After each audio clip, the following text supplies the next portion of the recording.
سابق وزیر اعظم میاں نواز شریف لندن میں 4 برس قیام کے بعد بالآخر وطن لوٹ آئے۔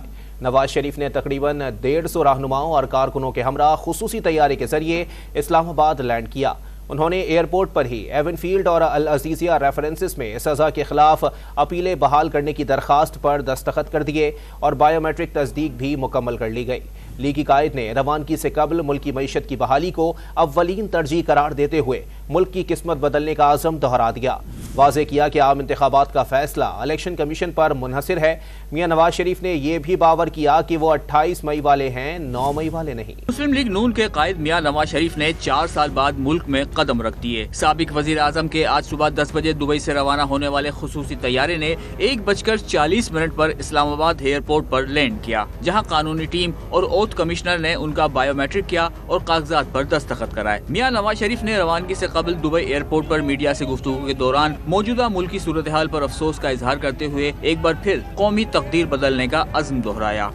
لوگوں کے حالات آپ دیکھ کر آپ خود بھی جانتے ہیں کہ کتنے اضطراب والے حالات پریشان کن ہیں، لیکن امید کی کرن ہے، امید کو ہاتھ سے نہیں جانے دینا چاہیے۔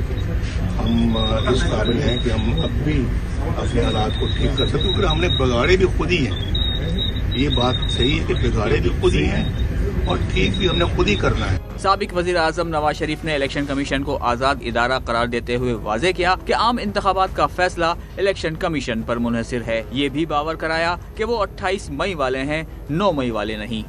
میرا خیال ہے کہ الیکشن کمیشن ہی اس کا بہتر فیصلہ کر سکتا ہے، اور وہی ایک مجاز ادارہ ہے جو اس طرح کے فیصلے کرتا ہے۔ ہم 28 مئی والے ہیں، ہم 9 مئی والے نہیں ہیں۔ دبئی سے اسلام آباد روانگی کے موقع پر سینکڑوں لیگی متوالوں نے اپنے قائد کو الوداع کیا۔ اس موقع پر دبئی ایئرپورٹ شیر آیا اور میاں تیرے جان نثار بے شمار کے نعروں سے گونجتا رہا۔